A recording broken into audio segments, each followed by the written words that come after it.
Thanks for being here today and taking time out to attend our live Tell Me More.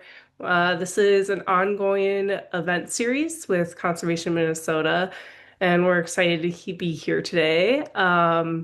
Looking forward to the discussion we're about to have with our panel about how clean energy and energy efficiency can help drive affordability. My name is Brianna Bemboom. I am the Public Engagement Director with Conservation Minnesota. If you are not familiar with Conservation Minnesota, we are a nonprofit organization that works to protect the great outdoors. We do this primarily by moving as fast as possible towards clean air, clean water, and climate change solutions. We're here today because clean, efficient, and affordable energy is a really important step in mitigating the impacts of climate change. So looking forward to this conversation. Before we jump in, we do have some housekeeping. We will be taking some questions at the end of this webinar. So feel free to put them in the chat. You'll be able to put them in the Q&A section found at the bottom of your Zoom screen, which is different than the chat section. So that's caused some confusion in the past. If you are having trouble accessing the Q&A section, and you're using the Zoom browser application as opposed to like the Zoom app, that may cause some problems. So if you're trying to see the Q&A function and you'd like to ask a question, but you're on the browser and you can't see it, try either joining from a different device or joining from the Zoom app, and that should solve the problem. So now that we've got that out of the way, let's jump into our content today. So I'd like to introduce our panel. Um, First up, we have Carmen Carruthers, who joined the Citizens Utility Board. You'll often hear us abbreviate that. So, Citizens Utility Board of Minnesota as its outreach director in 2016. She has a very diverse background, which I think is really interesting, which includes urban planning, education, sales, and financial services. She's really passionate about making sure people have all the information they need to make good decisions for their household, and she loves helping people save money, make their homes more comfortable, and reduce their environmental impact. Carmen, can you tell me a little bit more about you and your role? Yeah, thank you. And thanks everyone for being here. It's nice to be part of this. As the outreach director for CUB, I am really helping educate Minnesotans across the state on different energy issues. We do a lot of different types of work. So we give energy bill consultations, or we sit down and talk to people individually about their household needs and their bills and all the different things they can do to meet their goals. Often is trying to save energy and save money and make their homes more efficient. We table at community events across the state. We give educational talks and workshops. All those are customized. And then we just take random phone calls too for like they're like emergency situations where people are facing shut off or have some serious concerns about their energy. So I help kind of direct all of that work, and I'm at a lot of events, love talking to people and hear what's going on. And then that type of work that we do, working directly with Minnesotans, then we use that to help influence the policy work that our organization does. And I'll be touching on that a little bit later as well. Great. Thank you for that introduction. For those of you who have maybe been on a Tell Me More before, you know that we have a tradition at Conservation Minnesota of asking all of our panelists what their favorite outdoor place in Minnesota is. So, Carmen, what is your favorite outdoor space in Minnesota? Yeah, so I struggled with this, and I'll probably cheat and like give you two types places. So I grew up on a farm in northwestern Minnesota. So I really love wide open spaces. So I love the prairie. I just think it's beautiful. So there's that. But then I live near Lake Independence here, and I love being out on a lake too. So I would say the prairie and then like kayaking on the lake are my two favorite places. Completely fair to give us two. I feel like I often give like three answers to that question. So, For our next panelist, we have Will Mulhern. Will's the director of clean electricity at Fresh Energy. He joined the Fresh Energy team in 2024 and is responsible for helping partners accelerate Minnesota's transition to a zero carbon electric grid. That's primarily through engaging in the regulatory process at the Minnesota Public Utilities Commission, or PUC. You'll notice we have a lot of acronyms here. Will, can you tell me a bit more about your work at Fresh Energy and what that looks like? Yeah, absolutely. Thanks. And it's great to be here and excited for this conversation. Yeah, I think that's an excellent summary of the work we do. So at Fresh Energy, we really are focused on driving policy within the state to shape a transition to a zero carbon economy. And in my work specifically, I'm doing that kind of on the bulk electricity system side, right? So trying to make sure that all the electricity we use to power our homes or to power businesses is done with carbon-free electricity. And as you said, a lot of that work kind of involves working at the Public Utilities Commission, which is the regulatory body that's responsible for regulating utilities. And there's a lot of important decisions that happen there, and we can talk more about that. But also, we also have I have colleagues and other partners that work across a number of sectors, including transportation, industry, and agriculture, and buildings as well. So we kind of have our hands in a number of different areas, and we do a little bit of work at the legislature as well. So, and it's a very exciting time to be in electricity, and happy to kind of talk more about that today. Sounds like you're staying busy. I do have to ask, what's your favorite outdoor place in Minnesota? Yeah, I put a lot of thought into this, and I was originally just going to say the Boundary Waters broadly, but I thought it'd be good to be more specific. And there's a little, so if you're on Clearwater Lake, which is an entry point, and then there's a little portage over to Mountain Lake, and on that portage you can take like a little trail up to a nice viewpoint that kind of overlooks both lakes.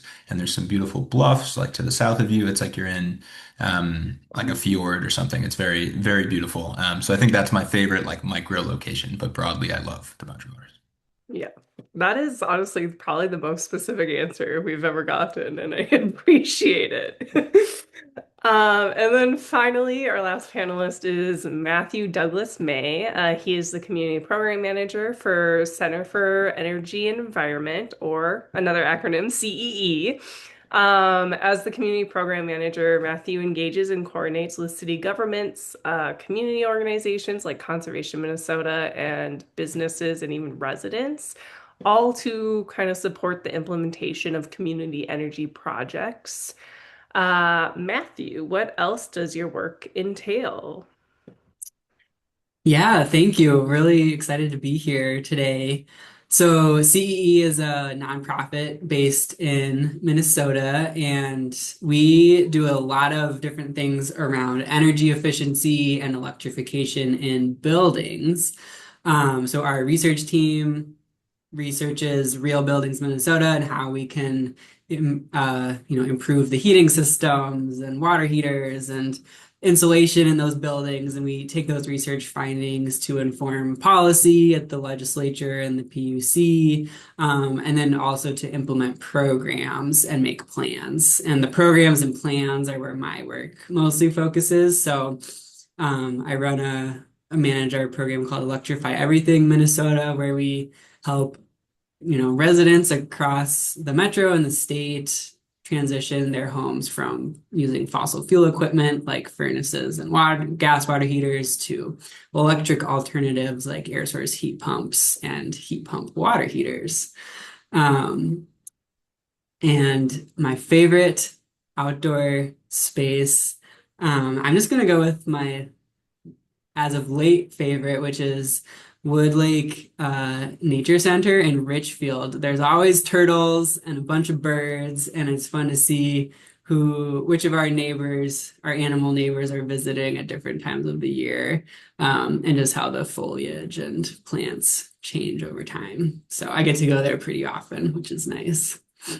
Awesome. I love a bunch of turtles on a log in a body of water. There's nothing that brings me more joy than seeing that. So I feel that. So we were gonna jump into our questions today, and just again, a reminder, if you do have a question, to throw it in the Q&A section in the kind of like chat area. But just to start off, we're here to talk about how we can advance clean energy, mitigate climate change, and help people's pocketbooks at the same time. But I think energy can sometimes be so wonky that I want to make sure everyone here understands what we're talking about before we really dive into the nitty-gritty details.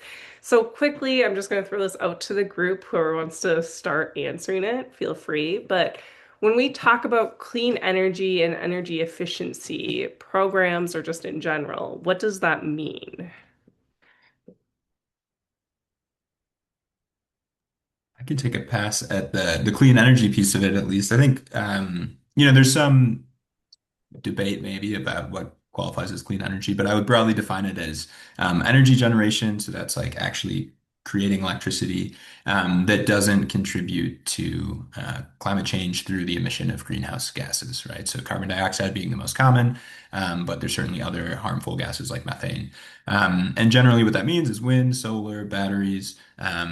We could discuss the nuclear. Some folks have different opinions on that, but things that aren't requiring the burning of fossil fuels to generate electricity. I would say that's broadly how we can think about clean energy. Great. And then maybe Matthew, could you handle the what is energy efficiency portion of that question?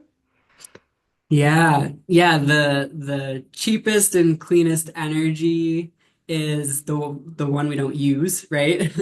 So energy efficiency in our day-to-day lives looks like, having an LED light bulb, which uses about 75% less electricity than an incandescent light bulb, a high efficiency furnace compared to a low efficiency furnace, making sure a home is insulated and air sealed so you're not just leaking all that heat you're putting in your home out all of the cracks.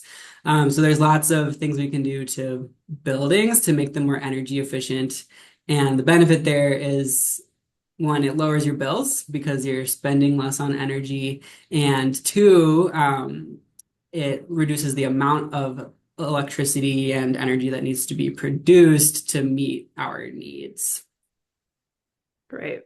As someone who recently bought a house, I am very much on an energy efficiency journey, and it's a little slower coming than I'd like to admit, but we're working on it. Um, so how are we doing for Minnesota when it comes to either clean energy, energy efficiency, or energy affordability? You guys can take each piece of that as you see fit.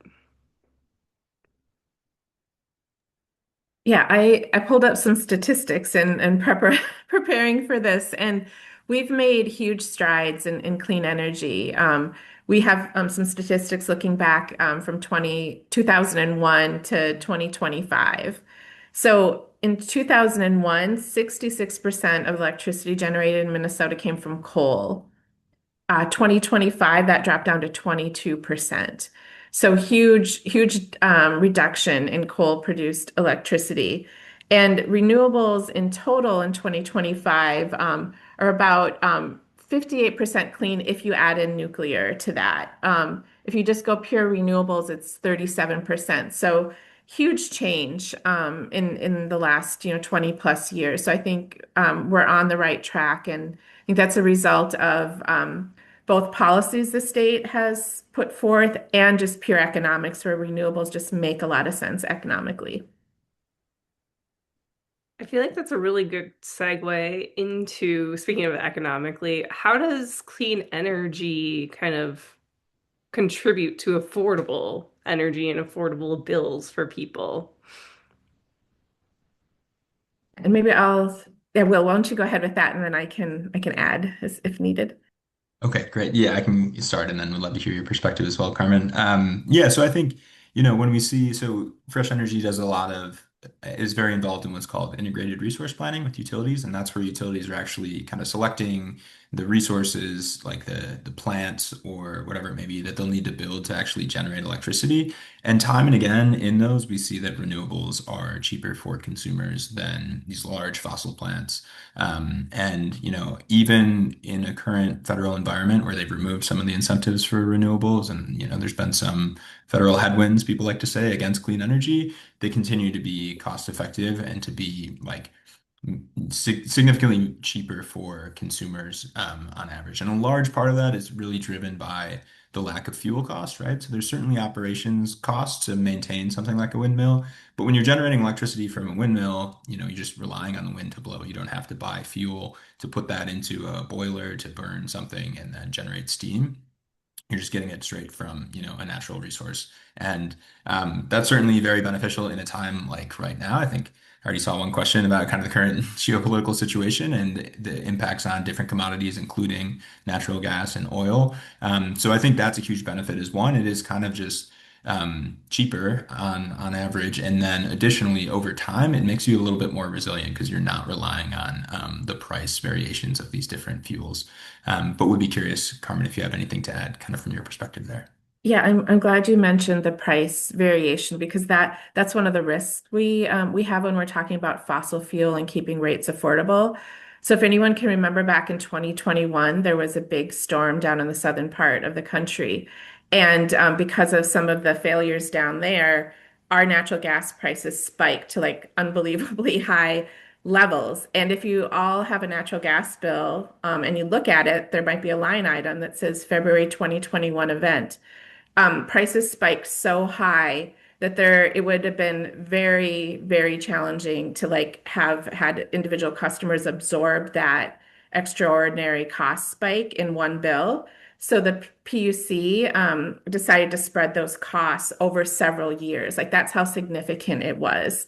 So that was like a extreme example, but like how our dependency on fossil fuels can make affordability issues a little more tenuous. We don't have There's less predictability in world markets that then we have to then get it gets passed on to our bills in a fuel cost charge. So affordability is really key issue for our organization as we're a consumer advocate. So we're really promoting renewable energy and clean energy as a way of maintaining cost affordability through the system. Right. And speaking of affordability, clean energy is one way that we can make our bills more affordable. But another way we can do that is through kind of that energy efficiency aspect of that. So Matthew, can you touch a little bit on like how does that look in Minnesota and how can that help save some money as well? Yeah, so big picture at the policy level, in Minnesota, we've been lucky to have a policy in place since 2007. It used to be called the Conservation Improvement Program, I believe, SIP. And it requires utility companies to achieve a certain energy savings every year. So they're required to invest in programs that help people save energy in their homes and their businesses. And it's really been a boon to how energy is used in the state. Some quick facts, this policy, every dollar generate or every dollar invested in energy conservation yields about $5 of benefits for Minnesotans through those energy savings and other avenues. So we're really lucky here in Minnesota. Not all states have a policy like this that not only requires but incentivizes utilities to put together programs that we as ratepayers get to access and help conserve our energy. Taking that down to the more, how does this play out in our day-to-day lives? In Minnesota, it's cold. And our research team has found that in Hennepin County, the average home uses about 70% of all of the energy used in that home goes towards heating. So when we're talking about bills, it really is how much energy you need to keep your house warm, which you can control with insulation. And then how are you providing that heat to your home? Is it an inefficient gas furnace or boiler, or is it a high efficiency gas furnace, or even better, a high efficiency air source heat pump, which uses electricity and therefore isn't vulnerable to the price fluctuations of natural gas. So those are the big ones, how we heat our homes. This is a little tangential, but I think people will really, you know, aren't really interested in this information. At least me and my coworkers have talked about how we want to learn more about heat pumps. For those of our listeners who maybe aren't as familiar with heat pumps or how those work, can you just give us a like quick 101 on what that is and what that looks like? 100%. I love talking about heat pumps.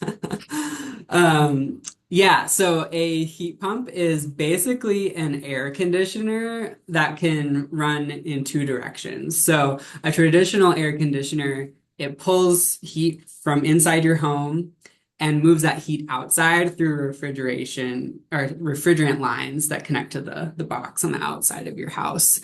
A heat pump is just an advanced version of that that can switch, and then in the wintertime it extracts heat from the outside air even when it's really cold outside and moves it into your house to heat. So it's a two-in-one solution. It replaces your air conditioner in the summer and then provides heat to your home in the winter.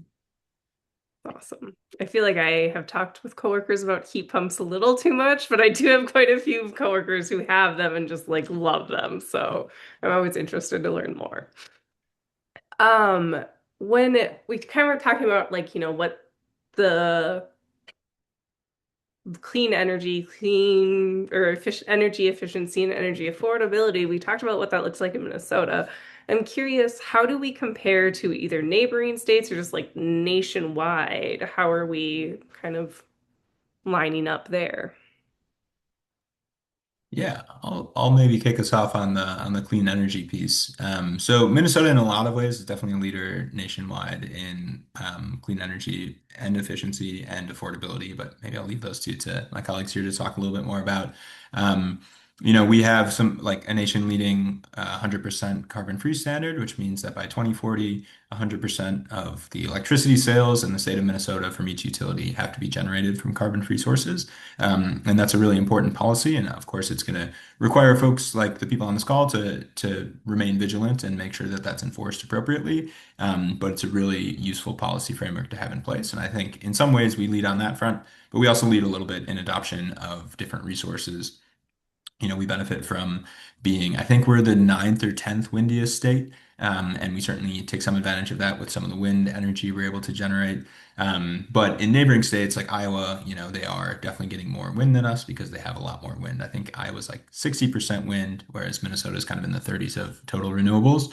But, Iowa has a lot more coal then to kind of supplement that 60% of wind. And Minnesota is phasing out coal. I think there's one existing coal plant still operating in the state, and then some utilities are getting coal from out of state, and that's kind of a constant battle that we're fighting. But Minnesota overall is, I think, doing really well in terms of clean energy adoption, but that's not to say there's not work to do and progress to be made. So I am proud of the work we've done here, but certainly a lot of room to continue improving. Yeah, and I'll just add to Will's comments. The Dakotas also have more wind than we do as well. We can't draw a direct correlation to this, but there's probably something in there that the Dakotas and Iowa have lower rates than us on average. And we are lower than Wisconsin. So, and then like nationwide, look this up as well, that nationwide average for renewables is 24% and we're at 38. So yeah, consistent with what Will said, we're doing better than average on the nation. And but I think it's interesting to look at the mix too of what our neighbors are using in terms of they may have more wind, but if they're also using coal, that doesn't necessarily balance out to be overall ideal for what Minnesota would seek to achieve. Yeah, and as far as energy efficiency goes, it's really cold in Minnesota, as I said before. So we use a lot of natural gas to heat our buildings right now, especially compared to the southern United States, which uses more electricity generally for their space cooling and heating. So thinking about the country at large, we have a a bigger task ahead of us transitioning our heating systems from gas to electric. We have good technologies out there, and we're starting from a baseline of pretty much 100% gas heating. Well, not 100%, but the vast majority gas heating. And we've got a lot of buildings to upgrade between now and 2040, 2050, when we hope to be carbon neutral. Changing topics a little bit. I'm sure you guys talk a lot to various Minnesotans about energy. So I'm curious, what is the biggest misconception you hear from people when it comes to energy?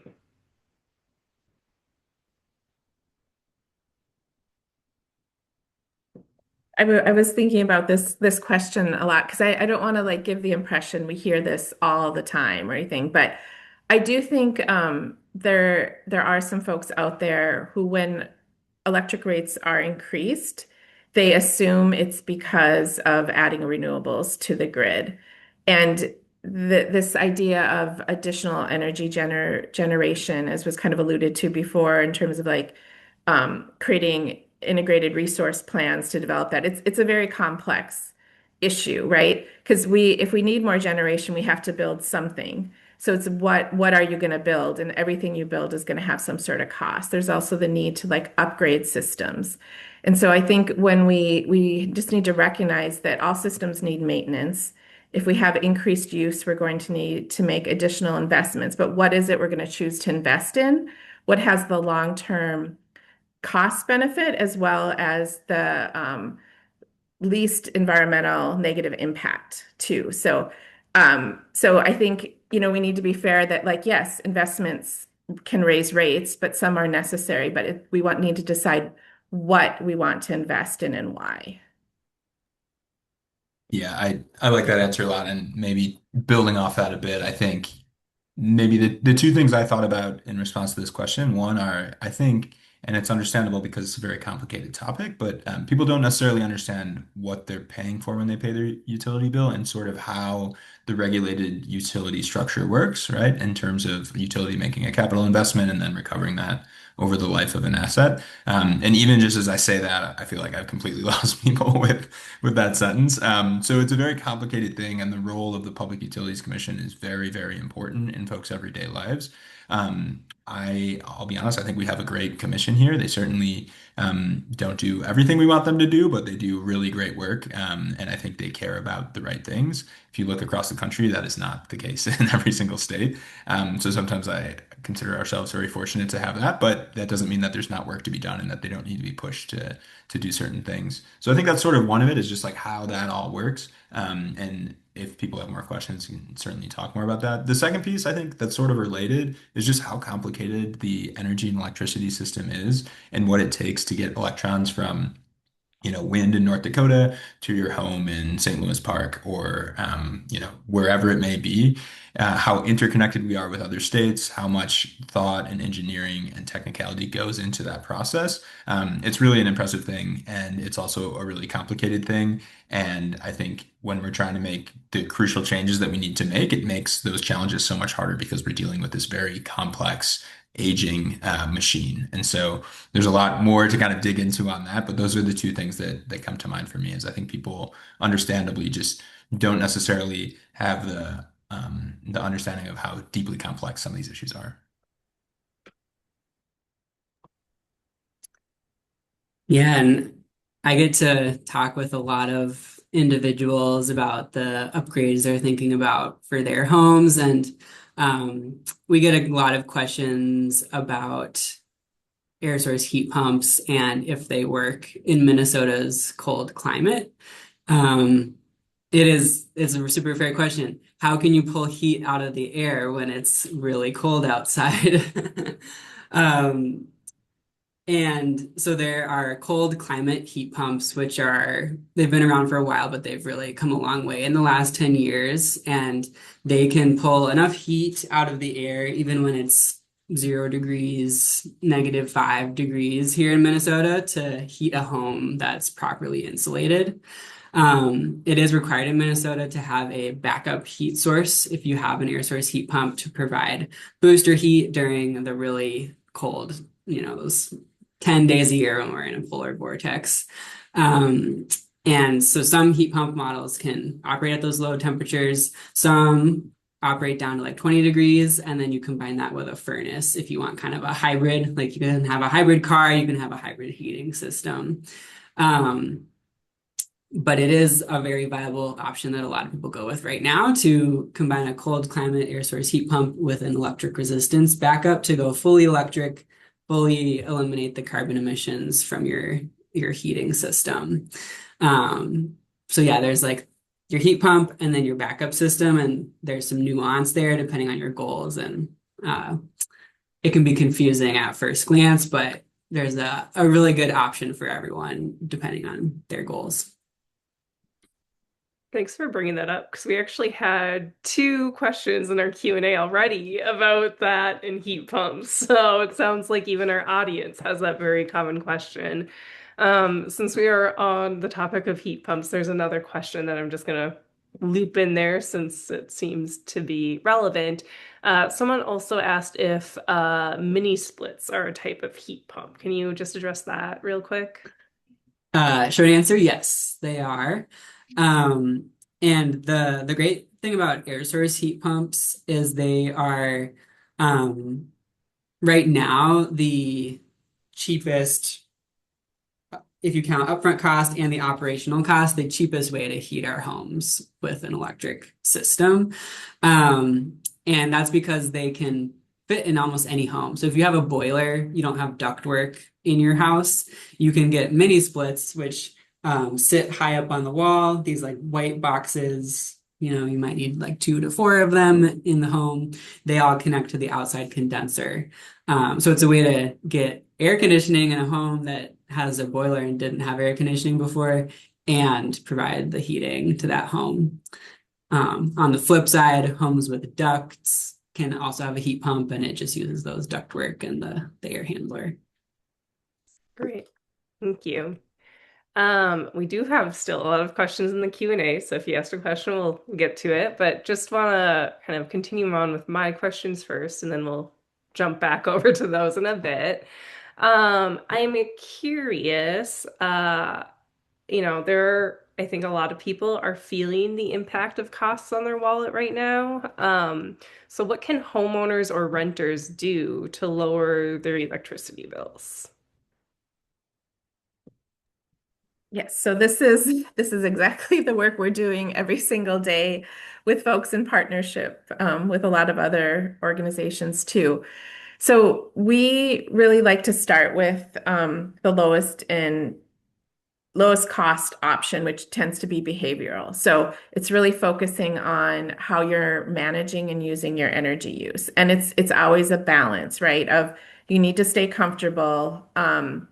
But like adjusting the thermostats are our number one recommendation. So in the winter time, as Matthew alluded to, like heating is our biggest energy use in this state. So controlling that thermostat, trying to reduce it a little bit at a time to kind of find the sweet spot is an instant way of saving energy, saving money. And then so there's behavioral things, just thinking about how you're using things in your home, running full loads of things, turning stuff off that you're not using. Um, but like that heating and cooling expense, that is like the target area. And that's why like investing in energy efficiency is so impactful because it has the biggest impact on those two things. Water heating's another topic that probably doesn't get as much attention, but it depending on like which charts you're using, like Department of Commerce says that 15% of our home energy use is water heating. If you have a lot of people in your house, that could be even a larger percentage. So having an efficient water heater, thinking about how you're using hot water, those are other ideas. So we start with behavior and then work towards like energy efficiency improvements, building envelope improvements, and then when you come to replace equipment, getting the most efficient models that you can afford.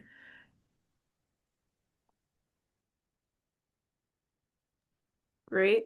Yeah, Oh, go ahead. I'll just jump in. Yeah, you said it really well, Carmen. If if a home isn't properly insulated, and most homes built before 1980 are not, um, on average, you'll reduce your heating and cooling costs by 18% by insulating your home, and it's the upgrade with the best return on investment typically. Um, so there are programs to help income qualified folks access insulation, and there are pretty generous utility rebates to help as well. So if there's something you just want to do it once and then never think about it again, that's a good one. Yeah, I also want to mention, depending on who your utilities are, looking at your rates too. Like in rural Minnesota, it's pretty common for cooperatives to have like dual fuel rates, where if you're using like a heat pump and then you have a backup system, you can get a discount on your rate. Excel Energy has an electric space heating rate. So if your primary heat source is electricity, so if you've converted to a heat pump or have electric resistance, which is very expensive, by the way, you're a great candidate to switch to a heat pump. Looking at those rate options can be another potentially quick way to try to reduce your costs, even if your energy use is staying the same. So that's like something our organization takes a look at when we meet with people. Are there better rate options in addition to trying to conserve energy? Yeah, and I appreciate you pointing that out. That was something I was going to add, and would just maybe add one more.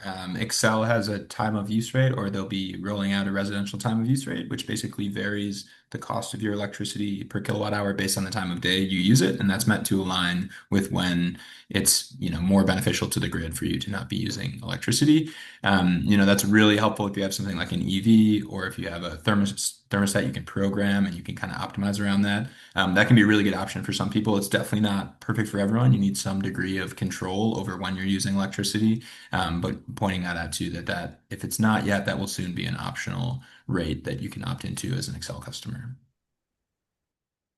It sounds like one of the biggest barriers kind of to energy efficiency in Minnesota is just that it's cold. But I'm curious, what are some of the barriers for clean energy in Minnesota? Yeah, I'll raise, there's a few things. I think maybe one of the biggest things that we haven't really talked about yet is the grid. So we very much have aging infrastructure in terms of the distribution system, which is the infrastructure that brings electricity kind of throughout your neighborhood into your house. There's a lot of investment needed to kind of modernize that to accommodate things like electric vehicles or rooftop solar or batteries. And there's definitely work being done on that, but also at kind of the what we call the bulk system level, which is kind of the longer, like, region-wide transmission system. There's a lot of need for improving that as well to allow more renewables to come online. So, sometimes one of the bigger barriers to building renewable projects is there's just not the transmission to take it from where it's generated to where it needs to go. There's a lot of work happening on that from what's called MISO, which is the Mid-Continent Integrated Systems Operator, which is kind of our regional electricity grid. And there are going to be some new transmission lines to support that type of renewable integration. And then I'll just add, I think there's a lot of potential for batteries to support that as well, too. So we generate a lot of renewables, and sometimes, we generate more than we need, and we don't have enough transmission to move it out of state. And so we just have to do what's called curtailment, which is where the electricity basically just doesn't get used.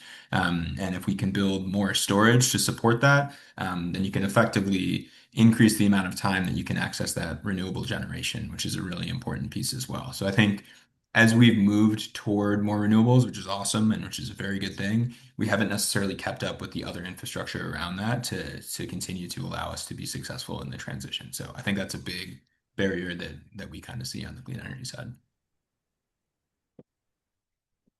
Um, Will, you kind of alluded to this earlier, but just want to kind of flesh the idea out a little bit more. There's been a lot of federal rollbacks with the elimination of popular energy efficiency and electrification programs. So what can Minnesota do to help, step in and fill some of those gaps?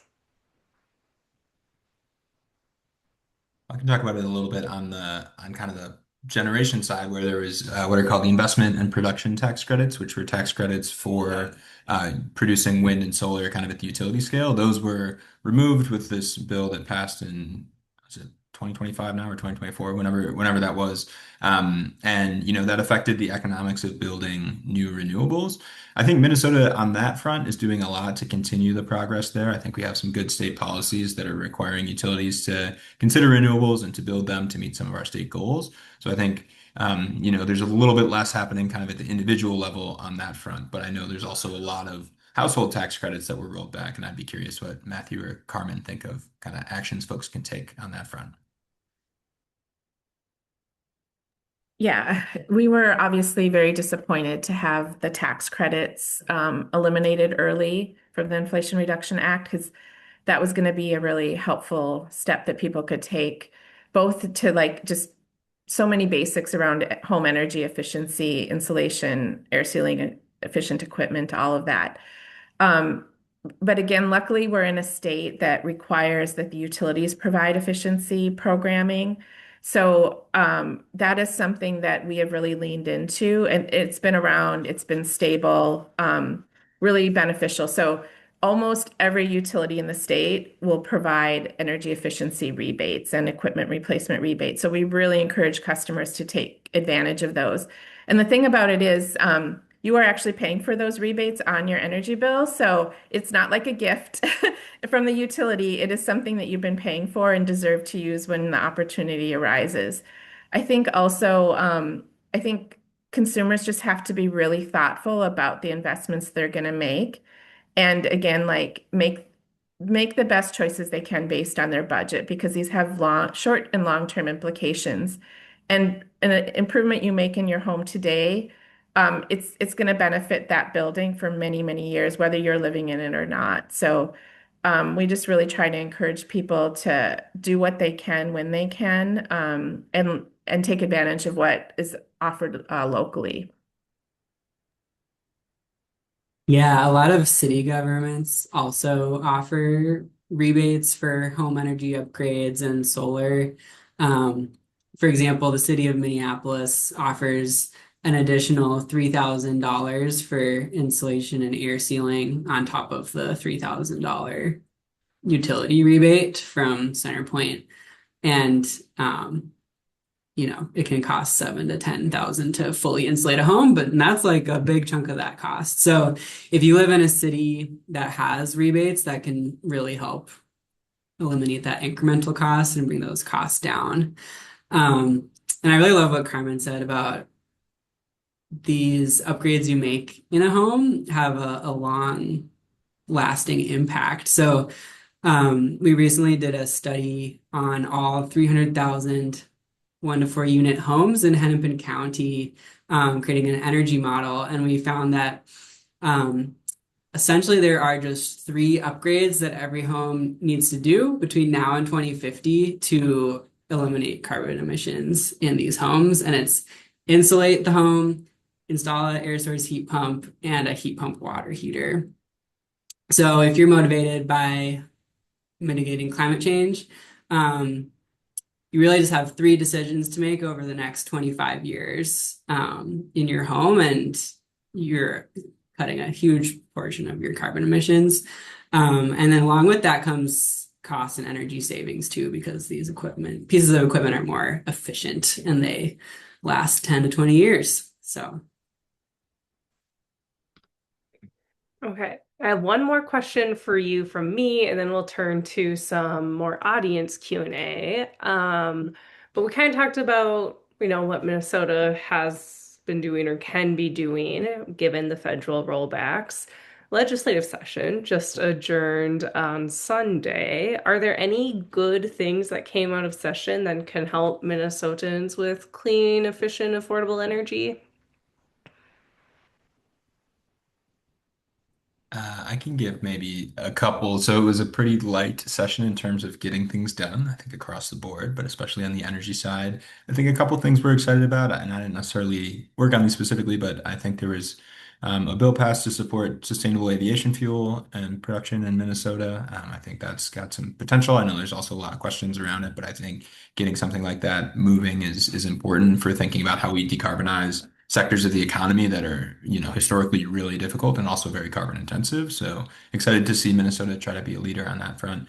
And then there was also a nuclear study bill that I think we're interested in, which, had the support of the Prairie Island community, which is very important for any nuclear progress in Minnesota. And that is basically just asking Great Plains Institute to study how nuclear might fit in Minnesota from a cost perspective, also from an environmental perspective.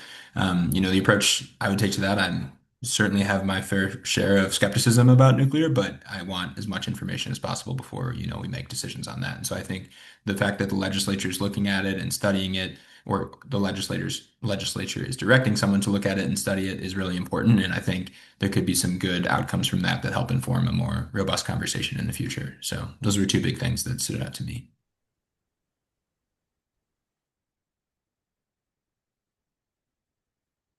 Yeah, I'll maybe touch on what we're like hopeful for in future sessions.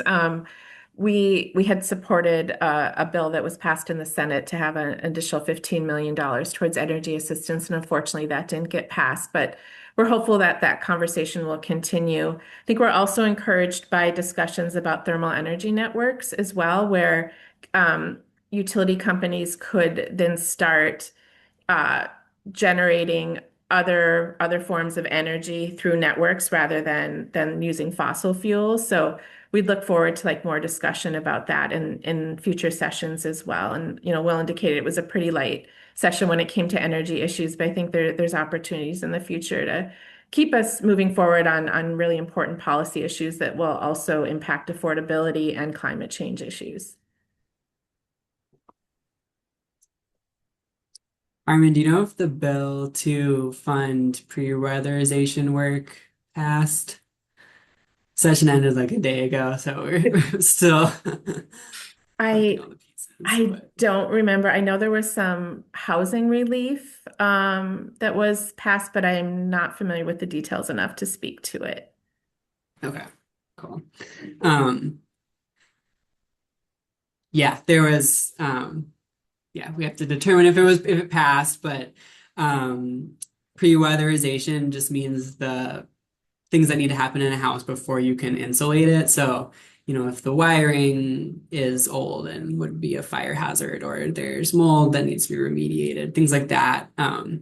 There's hopefully some state funding for that, which will enable more households to access the weatherization assistance program that weatherize income qualified families' homes at no cost. So hopefully that passed.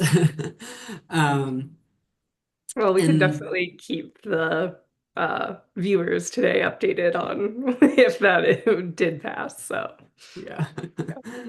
um, yeah, and then thermal energy networks is another exciting current and future opportunity to use really efficient heating systems. Um, I also wanted to share there is a lot of um, like concern around data centers across the country. They use a lot of electricity and a lot of water. And last legislative session, the state passed a law that is really a nation-leading law that puts a lot of guardrails around data center development in Minnesota. So it will require data centers to contribute $2 to $5 million per year in a state home weatherization fund for income qualified households. It puts guardrails around how much water they can use and requires them to pay to add energy generation capacity to the grid if the center would require that. So in other places in the country, we're seeing some real big messes playing out, and our policymakers were proactive, and hopefully we see that, make these play out better than they have in other states here. for sure. Thanks for addressing that too, because that was also a question in our Q&A. Someone had a question about data centers. Obviously, I have to put a little plug in. I'm sure a lot of our viewers took action on that last legislative session because I know that's something that Conservation Minnesota worked on. So if you guys were one of those people, thank you for contacting your legislator or talking to friends about it. So moving on in our last 10 minutes here to some of more of our Q&A questions. Someone had a question about considering the fact that there's, increased prices around gas and diesel right now. Do we know if that's moving consumers to electrify more things at all, or is it too early to tell? I can maybe try and answer, although Matthew, I see you came off mute, so I want to give you the chance to answer that. No, I forgot to mute myself. Okay, no worries, no problem. I can like a quick answer, and I work less on the transportation side. I think it's probably a little too early to tell, but I think long term, yes, right? I think a lot of people who have electric vehicles right now are very happy they do.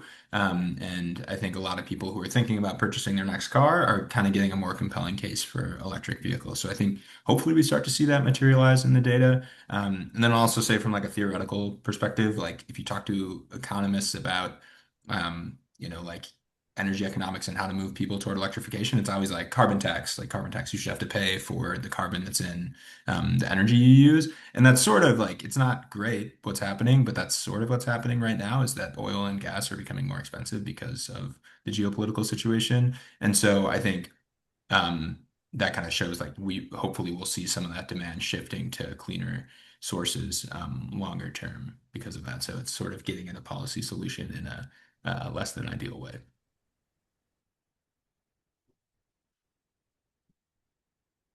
Great. Oh, did you have something to add, Matthew? Um, I was going to say, as someone who cares about climate change, there's been some interesting reporting on um, electric vehicle sales and solar panel sales in other countries, like especially in Asia, that are being hit really quickly, immediately by the natural gas and gas shortage. And I think from a global perspective, this is accelerating the transition, at least in certain countries. Yeah, I've heard that too. Now that you say that, I completely forgot about that. But yeah, that has been making the news. Um, Another question we have is talking about how we can develop support for clean energy solutions and getting your perspective on ways to encourage both policy and action on clean energy. What is the best way to do that?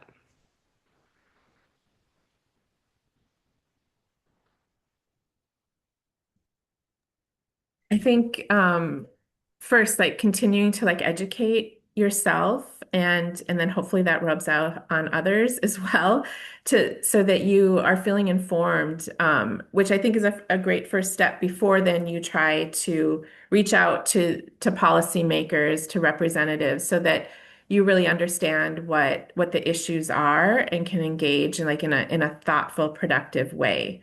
I think also just taking the steps that you can take individually also gives you a sense of, some agency because there's so much we can't control. But if you can lean into what you can control, I feel like that gives people some comfort in terms of moving things in the right direction when they don't always feel like they're moving in the right direction. So I would also say too, like there's so many layers of areas to voice your opinion. So it's not just federal, it's not just state, it's local too. So thinking about all those ways in which you can share your voice and your opinions and support for these types of things is really important. Yeah, maybe I'll give a specific example from my world of kind of the Public Utilities Commission. I think understanding what's going on there can be really helpful. That's where a lot of important decisions about the energy sector are being made. But kind of beyond that, understanding how the commission makes decisions and kind of what statutes they're governed by. Like ultimately, they're responsible for kind of upholding the law and adhering to what the law is. And so, it's really great for the public to engage in dockets and to submit their thoughts and public comments. But it's even better when you can do that in a way that's kind of informed by how the commission makes decisions, right? So when you have data to point to support particular arguments, or when you can point to specific state laws that kind of are essential to different arguments, I think that can be a really useful way to do that. And obviously that's a lot that can be like very time intensive. So I don't know that everyone's going to have the capacity to do that, but I think it's a great venue where folks can get more engaged if they're interested. Yeah. Thanks, Will, for saying that. Because I was also going to say, like, we say, like, educate yourself. But, in some ways, I wish people didn't have to do so much activism to have us make the right decisions about things or have alternative decisions that feel like the right direction for our state and country. So I'd also just suggest like if there's organizations that you're involved of supporting them and the folks that they have who are really into this work, that's another great way to like move things in the direction that you agree with. Yeah, and another area that we have a lot of power in is our local governments. Um, like I mentioned earlier, many local governments have rebates and other programs that help people get solar panels and electric home appliances and heating systems. And those came about because the citizens of those cities advocated for those programs and elected city council members that made it happen. So, in a time of despair on the federal level, we see our local governments really stepping up. And if your city doesn't have a program like this, that can be an area to advocate. And one thing I hear all the time talking to people is they say, "Man, I updated my furnace 3 years ago and got a basic air conditioner, and now I'm kind of locked into that system for the next 20 years because that's how long they last. I wish I'd known about heat pumps." So if you have a friend or a neighbor and they're like, "Man, my furnace or my water heater is about to break," tell them about heat pumps. Just let them know they're an option. Because it's a sad feeling when you didn't know that that was out there and you made a different decision that you're locked into. So, That's yeah. exactly what happened to me. So I wish I would have had that advice a little while ago. Um, and then one last question from the audience before we kind of wrap up here. I think we have a lot of outstanding questions. Sorry we didn't get to more of them, but one that I'd be interested to hear about is someone says, for environmental reasons, I support all electric energy usage, but I'm concerned about the risk that comes with having all utilities dependent on one energy source that can be damaged in the storm and extreme weather. So, what kind of backups or fail-safe options are currently in place or will be part of future infrastructure changes to minimize that danger? Yeah, it's a really good question and definitely a important concern, I would say, like in the industry. So the idea of grid resilience and kind of like grid hardening is its own kind of whole industry that's really important and increasingly so as we rely more on the electric grid, as that commenter pointed out. So I can say that it's something there is work being done on it, whether it's around wildfires, whether it's around weather outages. Some of that involves undergrounding specific lines or other types of infrastructure improvements like that. But I also think a big thing that gets us very excited is just like the potential of batteries to provide local resilience and also to provide that kind of at the distribution level. So utility scale batteries, batteries in people's homes, batteries at substations, like I'm very pro battery, and I think that they solve a lot of issues that we see in terms of resilience and create a lot of potential for navigating those challenges. One other thing I'll add is like, we talked a lot about energy efficiency and weatherization. I think that's increasingly important in outages and in periods where folks are at risk. Like if you have a home that can maintain its heat or it's cool for longer, obviously it's not ideal, but if the grid goes out and you can't power your home, that's going to be really important that you have as long as possible where you can kind of maintain that. So I think that's an important thing to think about as well when you're thinking about making updates to your home. Yeah, and I'll also note, like if you have a gas furnace, you are still subject to that electricity outage not running your furnace fan. So there's some things that, regardless of fuel type, you can still have a risk associated with them. So yeah, just kind of, I think, you know, everyone sort of planning what their options are if something happens is also really important. But I definitely second that. Like if your home is more efficient, you are able to withstand power outages for longer. And yeah, so I think like water is one of those beautiful things that if you're on city water, at least if you're on a well, it's a different situation, but at least you can have water during power outages too. So that's a nice thing to be able to lean into.